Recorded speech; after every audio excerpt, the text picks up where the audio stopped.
इस वर्ष के जो राजा हैं वैदिक ज्योतिष के आधार पर वह बृहस्पति है। यदि राजा और मंत्री इन दोनों का सहयोग हमारे जीवन में रहेगा तो यह वर्ष हमारे लिए अति कल्याणप्रद है। हमारे विचार शुद्ध होंगे, हमारा मन शुद्ध होगा, हमारा मन पवित्र होगा, तो हमारे जीवन में छोटी मोटी समस्याएं हैं ना, उनका समाधान तो ऐसे।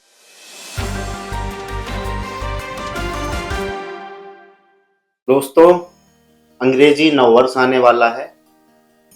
नव वर्ष के आने पे हमारे साथ हम काफ़ी उम्मीदें बांधते हैं। नया साल, नव वर्ष सिर्फ आगे एक अगला दिन नहीं होता, नया सवेरा भी कहलाता है, नई उम्मीद भी जगाता है।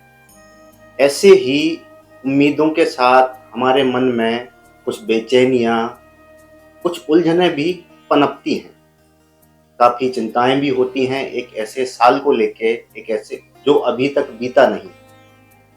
ऐसे में हमारे साथ आज मौजूद हैं विद्वान ज्योतिषविद, मथुरा के कथावाचक डॉक्टर स्वामी नागेश्वर महाराज जी। आइए हम जानते हैं महाराज जी से कि यह जो अंग्रेजी नववर्ष है, यह हमारे जीवन में महाराज जी क्या शुभता और क्या सावधानियां लेके आएगा, और इन सावधानियों के क्या उपाय हमें करने होंगे। तो हमारे सभी जितनी भी राशियां हैं, सभी द्वादश राशियों पर इसके क्या प्रभाव पड़ेंगे, इन सभी के बारे में महाराज जी आज हमारे दर्शकों को आप बताएं। आप सभी को जय श्री राधे, जय श्री कृष्ण। अंग्रेजी नववर्ष में और प्रवेश करेंगे जी। तो प्रत्येक व्यक्ति की कोई ना कोई राशि होती है। प्रत्येक व्यक्ति के जीवन में सुख अथवा दुख होता है, तो वह एक इच्छुक रहता है, उसकी एक अभिलाषा रहती है, एक इच्छा रहती है कि आगे आने वाला जो मेरा वर्ष है कैसा रहेगा, मैं क्या करूंगा, मेरे साथ क्या होगा। तो इसके विषय में हम ज्योतिष के माध्यम से जान सकते हैं, क्योंकि ज्योतिष एक वेदांग है और वेदांगों में भी व्याकरण मुख्य है और ज्योतिष नेत्र है, और नेत्रों के द्वारा ही हम जान सकते हैं कि एक वस्तु क्या है। ठीक उसी प्रकार यह ज्योतिष भी नेत्र है। तो 12 राशि होती है, मेष, वृष, मिथुन, कर्क, सिंह, कन्या, तुला, वृश्चिक, धनु, मकर, कुंभ और मीन। पूरे विश्व में जितने भी व्यक्ति हैं, पुरुष अथवा नारी कोई भी हो, सबकी कोई ना कोई राशि अवश्य है। देखो, इस वर्ष के जो राजा हैं वैदिक ज्योतिष के आधार पर वह बृहस्पति है, और अंकों के आधार पर इस 2026 के राजा सूर्य हैं, और इस वर्ष के मंत्री हैं कल। तो सूर्य राजा हैं। अंक ज्योतिष के आधार पर सभी राशियों के विषय में ये बात है कि अंक ज्योतिष के आधार पर इसके अधिपति सूर्य हैं। तो कोई भी जातक अगर सूर्य की उपासना करे, उसमें आदित्य हृदय स्तोत्र का पाठ करें, भगवान सूर्य को जल दे, उसमें रोली डाल ले, गुड़ अथवा चीनी डाल ले, फूल डाल ले, सूर्य की उपासना करें। और सूर्य का बीज मंत्र है ओम घृणिः सूर्याय नमः। इस मंत्र का वो पाठ करें। और अगर ब्राह्मण है, यज्ञोपवीत संस्कार हुआ है, तो गायत्री मंत्र का भी वह तो सूर्य की उपासना करने से हमारे जीवन में एक उत्कृष्ट आनंद की अनुभूति होगी, क्योंकि जो सूर्य है आत्मा का कारक है, पिता का कारक ग्रह भी सूर्य है, पिता का भी कारक ग्रह सूर्य है। तो सूर्य की उपासना करने से हमारे अंदर आत्मबल आता है, और सूर्य का एक समय निर्धारित है कब निकलना है, तो नियम का परिचायक भी सूर्य है।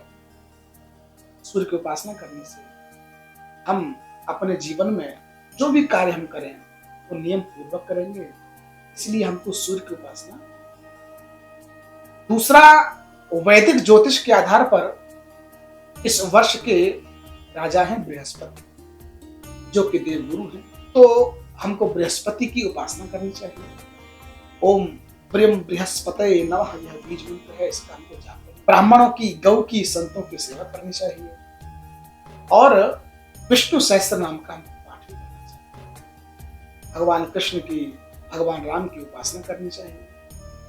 तो हमारे जीवन में यह 9 वर्ष बहुत कल्याणप्रद होगा और हमारे जीवन में मंगल ही मंगल। तीसरा, इस वर्ष के मंत्री हैं मंगल, तो मंगल का बीज मंत्र है ओम भौम भौमाय नमः। इस मंत्र का हम जाप करें तो हनुमान चालीसा को हम पाठ करें, अगर हनुमान जी कृपा होगी, क्योंकि मंगल मंत्री है।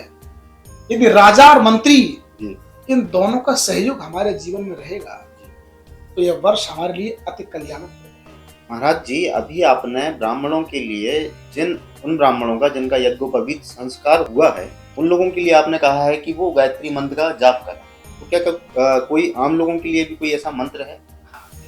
भगवान विष्णु का ओम नमो भगवते वासुदेवाय, यह बहुत विशेष भगवान विष्णु को प्रिय मंत्र है। इस मंत्र का प्रत्येक व्यक्ति जाप कर सकता है। ओम नमो भगवते वासुदेवाय, ओम नमो भगवते वासुदेवाय, ओम नमो भगवते वासुदेवाय। इस मंत्र का प्रत्येक व्यक्ति जाप कर सकता है। प्रत्येक 12 राशि के जितने भी जातक हैं, सूर्य को जल देना एक सामान्य उपाय है जो कि प्रत्येक जातक को करना चाहिए, क्योंकि सूर्य क्या है? भगवान नारायण है। सूर्य प्रकाश के देवता है, सूर्य तेज के देवता है। तो हमारे जीवन में जब प्रकाश होगा, जब हमारा जीवन अंधकार से प्रकाश की ओर जाएगा, अज्ञान से ज्ञान की ओर जाएगा, और सूर्य कारक है आत्मा का। जब हमारा आत्मबल मजबूत होगा, हमारे विचार शुद्ध होंगे, हमारा मन शुद्ध होगा, हमारा मन पवित्र होगा, तो हमारे जीवन में छोटी मोटी समस्याएं हैं ना, उनका समाधान तो ऐसे ही हो जाएगा। ये लगता है सूर्य को जल देना छोटा है, नहीं। अगर निरंतर अगर हम सूर्य को जल देते हैं तो हमको आत्मबल बढ़ता है, हमारा मन, हमारी वाणी, हमारा तेज निखर के आता है।